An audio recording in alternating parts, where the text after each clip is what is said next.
Quem aqui vive pela fé? Nós vivemos pela fé, irmãos, porque somos um povo que conhece o Evangelho, estamos na igreja, praticamos a palavra, mas viver inteiramente pela fé é uma experiência assim que muitos de nós ainda não passamos por ela, como passou Elias, por exemplo. Elias, no momento em que o Senhor disse para ele orar para que não chovesse sobre a terra, ele orou. Sabe por quanto tempo não choveu? 3 anos e meio. Sabe o que é ficar tudo seco? Irmãos, se a gente fica 6 meses sem chuva, né, Vitor? Já é um estrago geral nas lavouras, né? Seca, vai secando tudo, vai secando os rios, os riachos. Agora imagina 3 anos e meio, 3 anos e meio sem chuva. E a palavra de Deus diz que Deus sustentou Elias. Isso sim foi viver pela fé. Deus falou: Elias, vai para o ribeiro de Quiriate e fica lá. Você vai beber da água do ribeiro, e eu vou enviar comida para você. Eu acho que pássaros levavam comida para ele lá. Estou certo disso?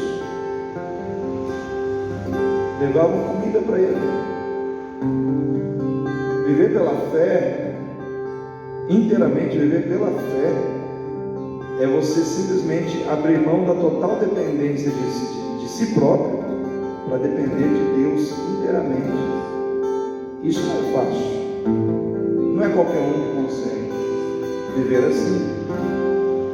Eu conheço, por exemplo, o pastor Geraldo. Ele vive pela fé, porque ele não tem emprego, ele não recebe salário, ele vai aonde chamam ele para ministrar a palavra, e ele não pede, ele não cobra, ele não fala assim: eu vou aí se você me pagar tanto. Ele vai. O que a igreja sentir de dar para ele, ele aceita. Eu lembro que uma vez ele falou para mim que ele ficou 3, 4 dias no lugar, pregando, libertando, sendo usado para libertar pessoas. Chegou no final dos 4 dias, o pastor daquela igreja deu R$60 para ele. Ele agradeceu e foi embora. R$60. O que você faz com R$60? E aí vem as lutas. Estou usando o exemplo do pastor Geraldo porque eu admiro a determinação dele como servo de Deus. Ficou com a perna paralisada, o olho esquerdo está com catarata, vai ter que operar. E é uma pessoa que ora e pessoas são curadas, mas ele tem enfermidades que ele vai ter que passar pelo médico. Vocês conseguem entender essas coisas? Né? Então o apóstolo Paulo diz a palavra de Deus que ele era um servo tão cheio do Espírito Santo que as pessoas que estavam doentes, elas pegavam nos aventais dele. O que aconteceu com elas, Nicole? Elas eram curadas só de tocar nos aventais de Paulo. Só que Paulo tinha um espinho na carne. Ele orou 3 vezes e Deus disse para ele: a minha graça te basta. Então muitas vezes viver pela fé não é só viver sempre acreditando que o milagre vai acontecer, mas é muitas vezes vivendo ao lado de Deus e andando com Deus mesmo quando o milagre não aconteceu, ou mesmo quando as coisas que nós gostaríamos que acontecessem não aconteceram do jeito que nós gostaríamos que elas acontecessem. Eu vejo que o maior milagre da fé não é dobrar o coração de Deus para Ele fazer a nossa vontade. O maior milagre da fé é dobrar o nosso coração diante de Deus para fazermos a vontade de Deus, independente do que Deus faça ou deixe de fazer. É a consciência de que o nosso maior ganho é estar com Deus, é viver para a glória de Deus, é servir a Deus. E nesse relacionamento de fé com Ele, acreditar, sim, nos momentos que nós precisamos, sim, que Ele também pode e quer nos curar, e pode nos curar. E muitas vezes está pronto para fazer. E nós precisamos ter a coragem de crer e buscar.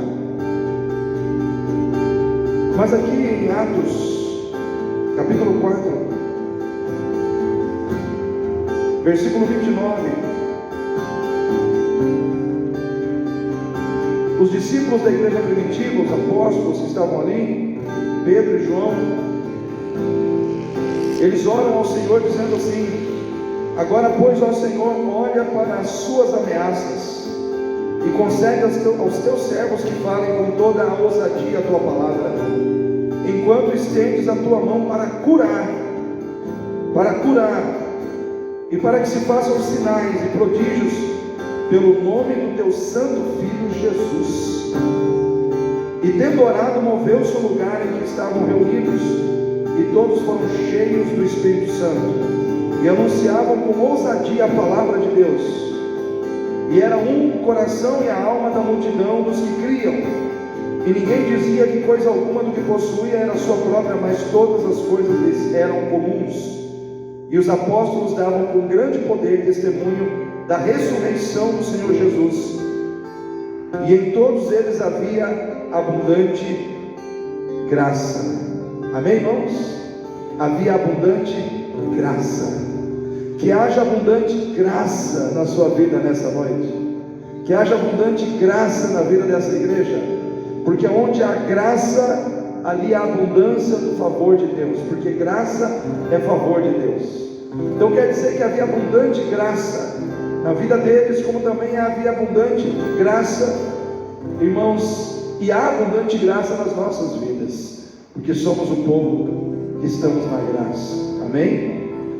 Ali nós olhamos para uma igreja comprometida com Deus. Ali nós olhamos para uma igreja que vive pela fé, que vive pela fé. E os apóstolos estavam ali vivendo pela fé. Eles não sabiam, irmãos, se eles seriam presos num dia, soltos no outro. Eles simplesmente viviam pela fé. E viver pela fé era servir a Deus sem se preocupar com as circunstâncias. Servir a Deus sem se preocupar com as dificuldades do caminho. Eles estavam servindo a Deus. Diz a palavra de Deus que eles foram presos, eles foram, irmãos, oprimidos ali por aquelas pessoas que os prenderam, mas depois eles foram soltos. E ali eles começaram a orar. O problema chegou, a dificuldade chegou, a perseguição chegou, as ameaças chegaram. O que eles fizeram? Orar. O que você faz quando os problemas chegam na sua vida? O que você faz quando as ameaças chegam na sua vida? O que você faz quando as dificuldades batem na porta da sua casa? O que você faz? Desespera? Reclama? Fica bravo? Fica brava? O que você faz quando os problemas chegam? Irmãos, quando nós olhamos aqui para essa igreja que vive pela fé, o que nós vemos? Nós vemos crentes que fazem a diferença. Quem quer fazer a diferença aí? Crentes que fazem a diferença porque quando os problemas chegam, eles oram, eles clamam, eles buscam a Deus em oração. O problema chegou, mas eu também vou me achegar a Deus. O problema chegou na minha vida, as dificuldades chegaram, as ameaças se levantaram contra mim. O que eu vou fazer? Eu vou orar, eu vou buscar a Deus, eu vou entrar em oração na presença de Deus. Eu não vou reclamar, eu não vou murmurar, eu vou orar. Porque reclamar e murmurar não resolve nada, mas orar traz soluções do céu sobre a terra. Amém, igreja? Orar traz soluções dos céus sobre a terra. Crentes que oram faz a diferença onde eles estão, porque crentes que oram conseguem, irmãos, mover a mão de Deus, mover a mão de Deus sobre as suas vidas. Você já está pensando o que é orar? Orar é uma atitude de fé.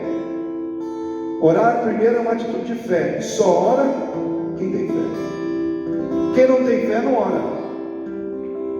Orar é uma atitude de fé que parte de um coração impuro, indigno, muitas vezes até sujo,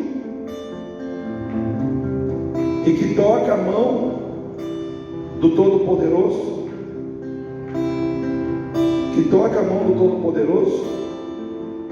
porque esse coração sujo, indigno, está lavado pelo sangue do Cordeiro. O coração muitas vezes é sujo, é indigno, mas o sangue do Cordeiro está ali.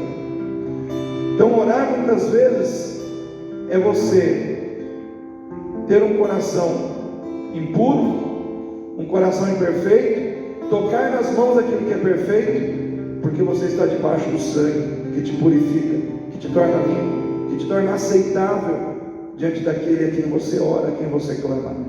Deus ouve a sua oração porque você está em Cristo. Ele olha para você, Ele não vê os seus pecados, Ele não vê as suas falhas, Ele vê o sangue. Ele olha para você e Ele vê o sangue.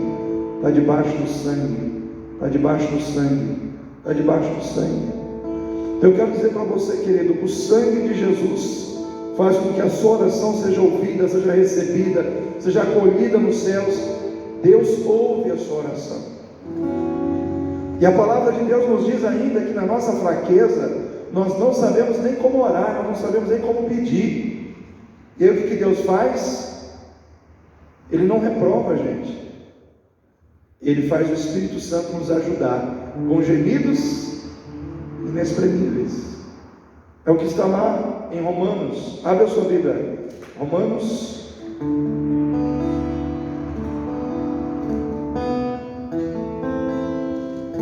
capítulo 8.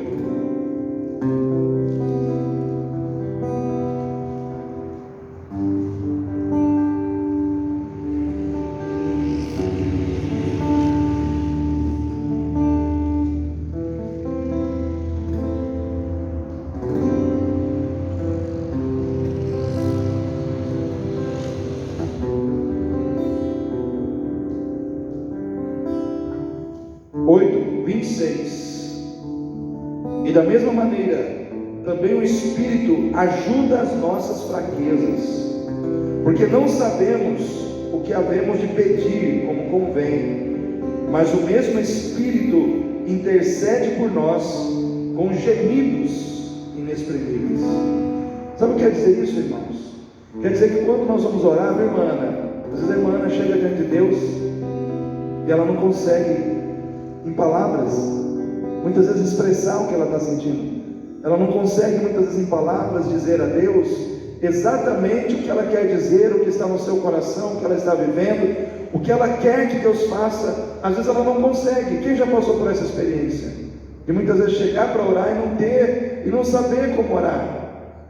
Só que a palavra de Deus diz que o Espírito Santo que está em você, ele intercede junto a Deus com gemidos inexprimíveis. Sabe o que isso quer dizer? Que ele pega tudo que está no seu sentimento, os seus sentimentos, as suas angústias, as suas lágrimas que são derramadas muitas vezes diante de Deus.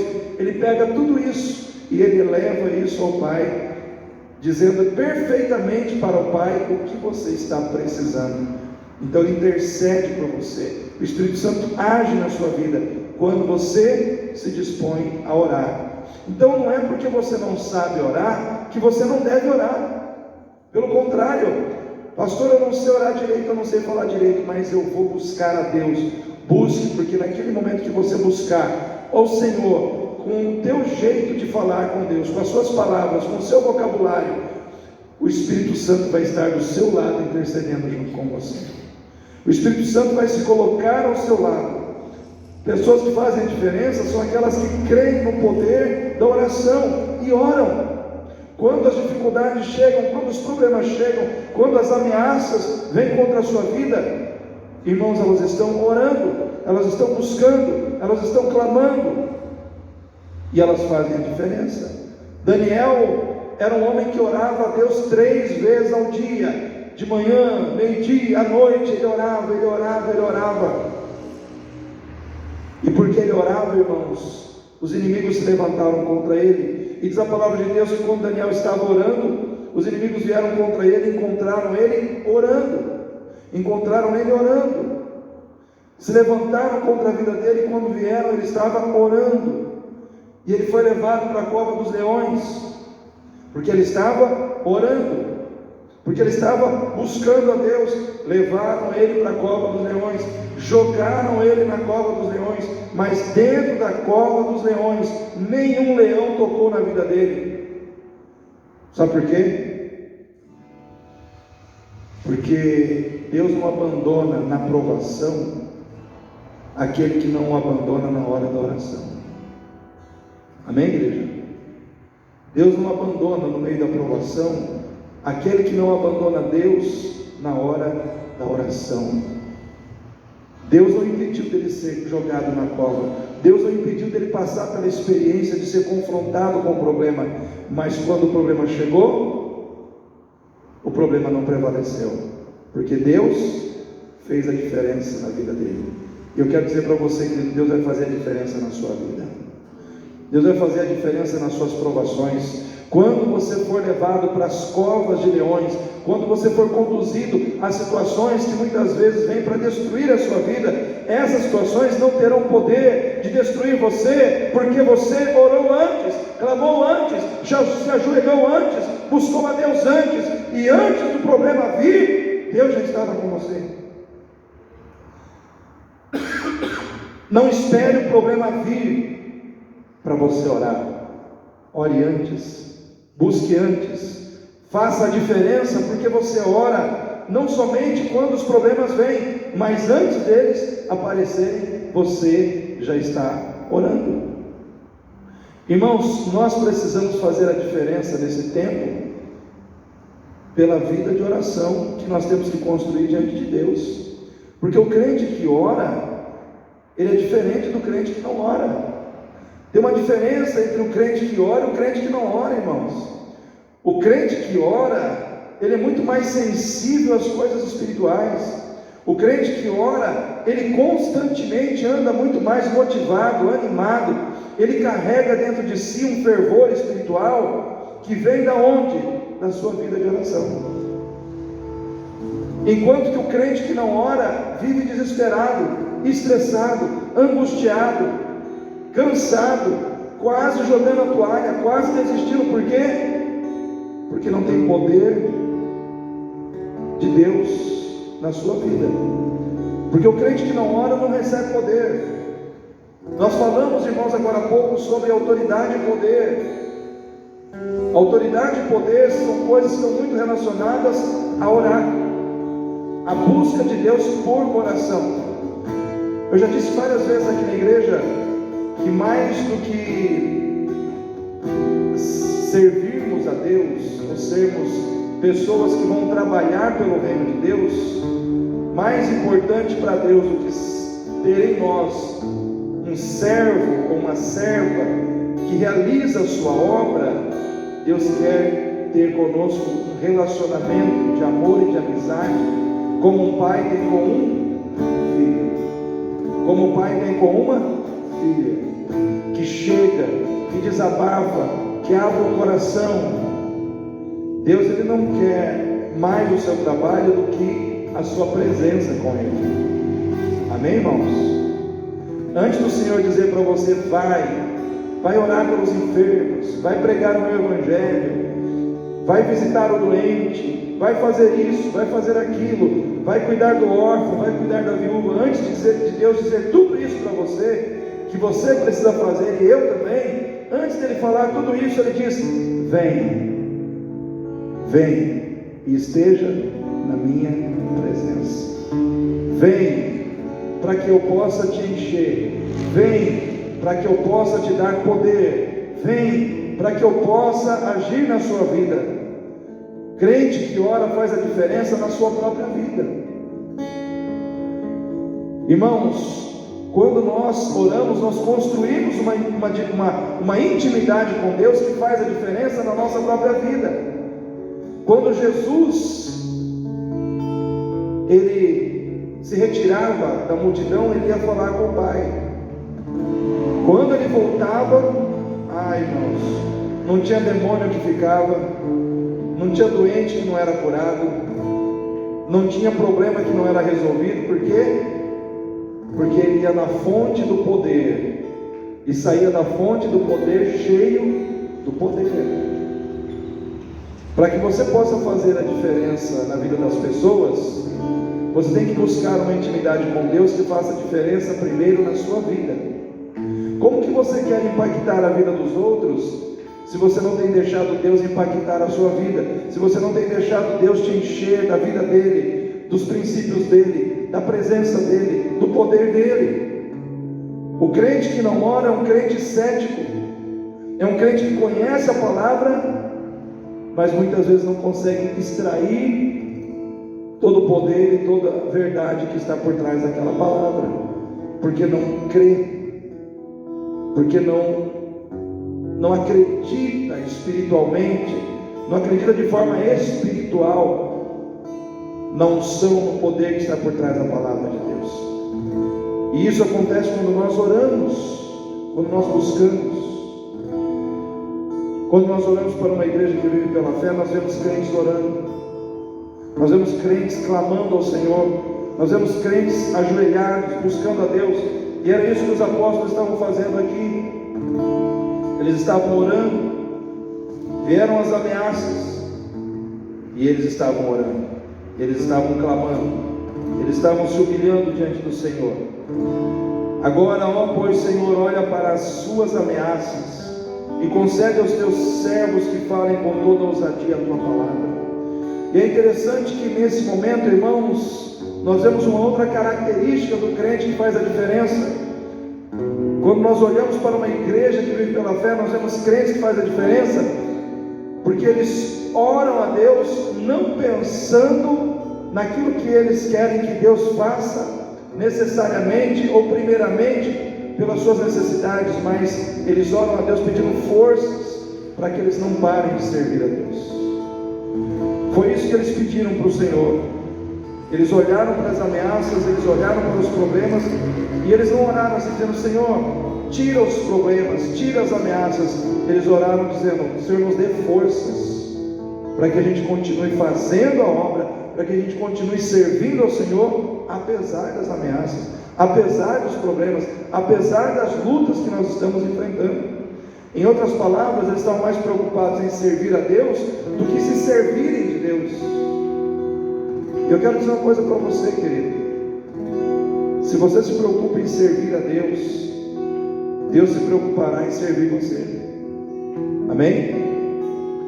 Quando você se preocupa em servir a Deus, quando, vamos dizer assim, a maior preocupação do teu coração é buscar entender o que Deus quer de você e pedir para Deus te dar força e capacidade para que você possa servi-lo, Deus começa a fazer o mesmo por você.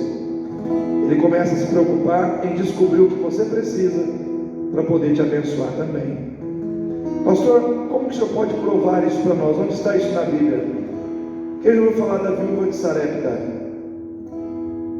Levanta a mão aí. Diz que aquela viúva, ela via Eliseu passar sempre na frente da casa dela para ir orar no Monte Carmelo. E ele fazia uma trajetória de 50 dias de caminhada, ele não tinha onde ficar. E aquela mulher, no coração dela, ela quis fazer um quartinho para que o profeta, o homem de Deus, pudesse descansar.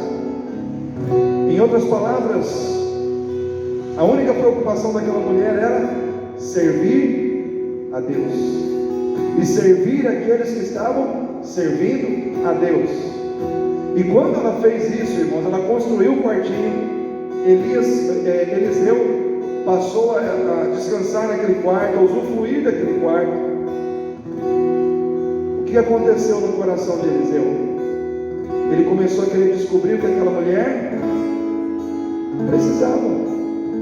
Ele até perguntou para Geazi: o que essa mulher precisa? A gente precisa descobrir o que ela precisa. Mas ela não estava preocupada com o que ela precisava. Sim ou não, irmãos? Você vê aquela mulher preocupada ali com aquilo que ela precisava, com aquilo que ela queria? Não. Você vê uma mulher preocupada em servir a Deus. Só que aconteceu? Deus colocou no coração de Eliseu o desejo de fazer algo por aquela mulher. E aí descobriu-se que ela queria ser mãe, ter um filho. E o que Deus deu para ela? Um filho. E mais adiante, quando aquele filho já tinha uma certa idade, ele sentiu uma dor de cabeça terrível, caiu no campo e morreu. O que aquela mulher fez? Foi atrás do profeta. Ela foi buscar a presença de Deus, porque buscar o profeta naquela época era buscar a presença de Deus. Ele era um representante de Deus na terra. E ela não desistiu, E o profeta foi com ela. E o profeta deitou sobre aquele menino, orou por aquele menino, e aquele menino voltou à vida. Ela estava preocupada em servir a Deus. Deus concedeu a ela o que ela mais queria. O que você mais quer que Deus faça por você nessa noite? Qual é o seu maior anseio? Qual é a necessidade do seu coração? O que é que você mais precisa que Deus faça por você hoje? Às vezes Deus faz essa pergunta para nós, como fez aquela mulher. Mulher, o que você mais precisa? Foi feita essa pergunta para ela. Também foi feito para Bartimeu, o cego: que queres que eu te faça? Muitas vezes Deus pergunta para mim e para você: o que queres que eu te faça? Mas uma igreja onde as pessoas vivem pela fé, as pessoas se preocupam em servir, e em servindo Deus também se preocupa em servi-los. Então eu quero dizer para você nessa noite: você que está aqui, você está servindo a Deus. Bem? Está servindo a Deus com a sua vida aqui. Você está buscando a Deus. Você se comprometeu em estar aqui na sexta-feira. Isso é servir a Deus. Isso é buscar a Deus. Isso é se tornar presente como igreja neste lugar. Se fazer presente como igreja. Quando essas portas se abrem para que outras pessoas entrem aqui, encontrem pessoas buscando a Deus, quem está aqui buscando a Deus, está servindo a Deus. Direta ou indiretamente você está aqui servindo a Deus. Então Deus também tem o desejo de servir você. Deus também tem o desejo de fazer algo por você. Amém? Quem acredita nisso? Eu digo isso, irmão, do fundo do meu coração. Deus tem um desejo de abençoar a sua vida. Deus tem um desejo de fazer algo por você. Basta você crer, basta você colocar a sua vida diante de Deus. Irmãos, uma igreja que vive pela fé, nós vemos crentes fazendo a diferença, porque perdem coisas importantes, mas não perdem o seu compromisso com Deus. Esses crentes aqui, em muitos momentos eles perdiam seus bens, em muitos momentos eles perdiam a sua própria liberdade, porque eles eram presos. No livro de Atos, aqui nós temos vários momentos em que os crentes foram presos, porque estavam servindo a Deus. Aqui nesse momento eles foram presos, depois foram libertos. Atos 12, prenderam o apóstolo Pedro, prenderam Tiago, mataram Tiago, e Pedro ficou preso para ser morto no dia seguinte. Só que a igreja começou a orar, a igreja começou a orar, a igreja começou a orar, e Deus mandou um anjo. Pedro estava preso por 4 quaternos de soldados, ou seja, 16 soldados estavam ali em volta de Pedro. Além dele estar preso, tinha 16 soldados cuidando dele. Diz a palavra de Deus que com correntes amarradas em seus braços. Diz a palavra de Deus que um anjo do Senhor entrou lá, colocou os soldados tudo para dormir. A soldadaiada tudo pegou no sono, dormiu. O anjo quebrou as correntes, soltou Pedro, tirou ele da prisão e levou ele para fora. Mas ele havia perdido a liberdade, mas ele não perdeu o seu compromisso com Deus. Ele estava preso, sem liberdade. Tiraram sua túnica, tiraram suas sandálias, Quando o anjo veio, falou para ele: calça suas sandálias e põe a sua túnica. Nada vai ficar aqui. Você vai levar consigo aquilo que é teu. Pegou sua túnica, suas sandálias e saiu. E existem momentos em que o inimigo vem para tirar coisas da vida da gente. Existem momentos em que o Senhor permite que algumas coisas da nossa vida sejam tocadas, só para ver se nós vamos manter firme o nosso compromisso com Deus. Eu estou servindo a Deus, mas o inimigo tirou isso de mim, tirou minhas sandálias, agora tirou minha túnica. Poxa, eu estou servindo a Deus. Poxa, eu estou servindo a Deus, mas foi me tirado isso, foi me tirado aquilo. E às vezes Deus permite só para ver se você não vai perder o seu compromisso. Pedro estava tranquilo, irmãos. Apesar de toda aquela situação ter vindo sobre ele, dele ter sido preso, de ter sido tirado dele sua sandália, sua túnica, ele estava tranquilo e mantendo firme o seu compromisso com o Senhor. O que aconteceu? O anjo do Senhor veio, restituiu a ele o que lhe foi tirado e tirou ele daquela prisão e devolveu ele a sua liberdade.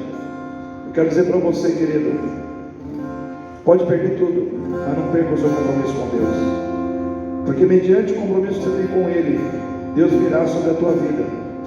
Se o inimigo tirou alguma coisa de você, ele é poderoso para te trazer de volta, para te devolver o que foi tirado. E se o inimigo tem te aprisionado, o Senhor vem e entra com libertação na sua vida, mas Ele não deixa nas mãos do inimigo aquele que tem compromisso com Ele. Se você tem compromisso com Deus, o que vai prevalecer na sua vida é o agir de Deus e não o agir dos seus inimigos.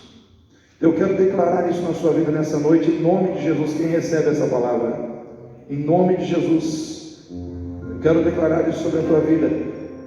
Às vezes nós perdemos coisas, mas nós não podemos perder o nosso compromisso com o Senhor.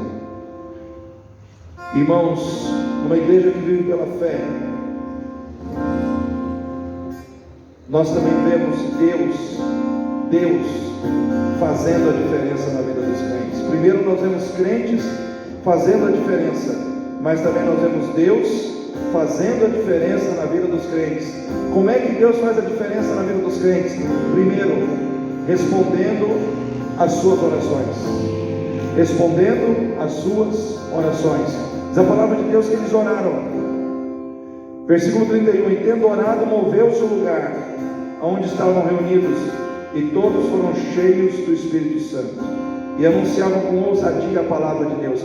Ou seja, o que eles pediram, Deus fez, Deus agiu, Deus fez a diferença na vida deles. Deus vai fazer a diferença na sua vida, Deus vai responder às suas orações, Deus vai trazer sobre você exatamente o que você precisa, o que você pediu. Porque numa igreja que vive pela fé, não é somente o crente que faz a diferença, Deus faz a diferença na vida dos crentes, respondendo às suas orações. Então você tem orado, você tem clamado, creia, Deus vai trazer resposta do céu. Deus vai responder. O Senhor diz: clama a mim, responder-te-ei, e lhe mostrarei coisas firmes e ocultas que você não sabe. Em outras palavras, Deus está dizendo: clama e eu vou te responder, invoca-me e eu me mostrarei a você, eu me revelarei a você, eu responderei às suas orações. Numa igreja que vive pela fé, nós vemos Deus fazendo a diferença na vida dos crentes, frustrando os planos do inimigo na vida dos seus servos. O inimigo maquina contra a sua vida constantemente. O inimigo tenta te destruir todos os dias, mas sabe por que ele não consegue? Porque Deus está te defendendo. Deus está te defendendo. Deus está cuidando de você. Fala para o seu irmão aí: Deus está cuidando de você. Irmãos, eu ouvi uma história muito interessante contada pelo pastor Luciano Subirá, que ele tem um amigo que hoje serve a Deus no Evangelho. Não sei se ele é pastor também, mas antes desse amigo dele se tornar pastor, ou de ser simplesmente um servo, um evangelista, ele era bruxo, ele era feiticeiro, ele se envolvia com coisas terríveis. E aí o pastor Luciano perguntou para ele: mas como é que foi que você veio para Jesus? Como que você saiu desse mundo das trevas e veio para o mundo da luz? E aí aquele homem respondeu para ele assim: o diabo paga mal a quem serve a ele. Ele falou: mas como assim? Ele falou assim: quando eu era feiticeiro, quando eu era bruxo, o demônio a quem eu servia me pedia um trabalho, e eu tinha que fazer aquele trabalho com um corpo morto há 15 dias. Tinha que ser um corpo morto de 15 dias. E aí ele falou: fiz uma pesquisa nos cemitérios da cidade, achei um corpo morto há 15 dias. Fui lá, paguei o sigilo da violação do túmulo e paguei pela violação do túmulo. Olha só como é que eles agem, irmãos. Eles pagam por essas coisas, né? Ele falou: fui lá, paguei pela violação do túmulo, paguei para poder mexer naquele túmulo. E aí quando eu estou lá cavando o túmulo, tirando a terra, quando eu chego no caixão e eu vou abrir o caixão, aí ele falou que o diabo, o demônio que ele servia, se materializou do lado dele. Falou: você não vai poder fazer o trabalho com esse corpo, deixa esse corpo aí. Ele falou: não, mas eu paguei pela violação, paguei pelo corpo, eu vou mexer sim. Aí o demônio falou: você não vai, porque se você tocar nesse corpo você vai morrer. Ele falou: mas por que eu vou morrer? É isso que o diabo baixou a cabeça, assim, não querendo falar. Falou: porque esse corpo aqui é daquele lá de cima. Esse corpo aqui é daquele lá de cima. Aí ele falou assim: é daquele lá de cima. E aí ele foi pesquisar. Ele não mexeu com o corpo, tampou ele de novo.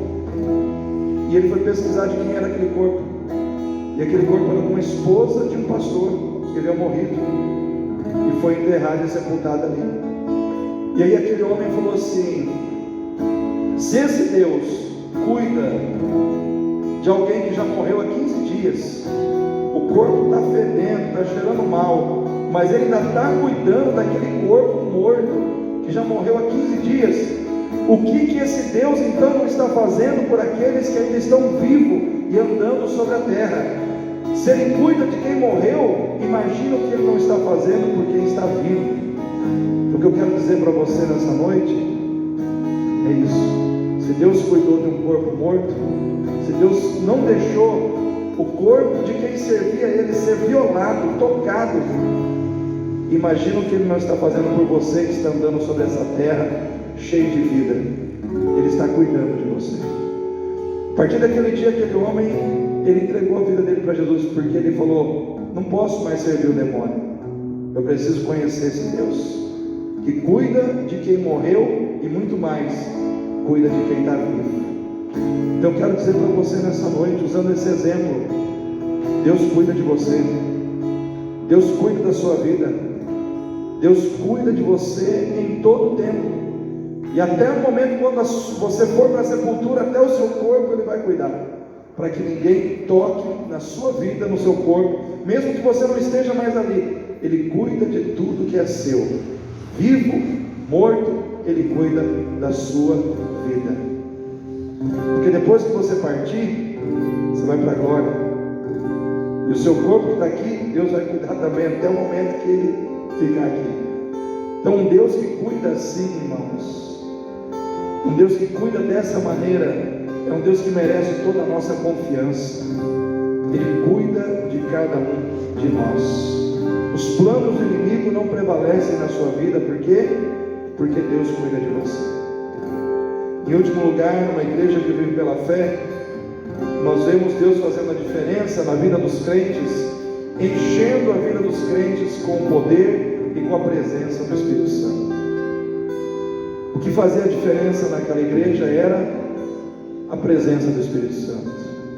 Os crentes cheios do Espírito Santo, cheios do Espírito Santo, eles pregavam. Cheios do Espírito Santo, eles proclamavam o Evangelho com autoridade. Cheios do Espírito Santo, eles curavam os que estavam enfermos. Cheios do Espírito Santo, eles não desanimavam com facilidade. Por que os crentes hoje desanimam com facilidade? Porque não estão cheios do Espírito Santo. O Espírito Santo de Deus não é espírito de covardia, mas de ousadia, de poder, de moderação. É esse Espírito que Deus quer que preencha cada espaço da sua vida. É esse Espírito que tem que encher a sua vida. Se o Espírito Santo encher você, querido, o medo, o desânimo, a tristeza vão embora. O que vai prevalecer em você é a coragem, a ousadia, o poder de Deus na sua vida. Amém? Quem quer ser cheio do Espírito Santo aí? Aleluia. Então nesse momento, sabe o seu lugar, vem aqui à frente, eu vou orar por você. Eu não sei qual é a sua necessidade, não preciso nem saber, mas o Espírito Santo, Ele sabe. Sabe o seu lugar, vem aqui à frente nesse momento.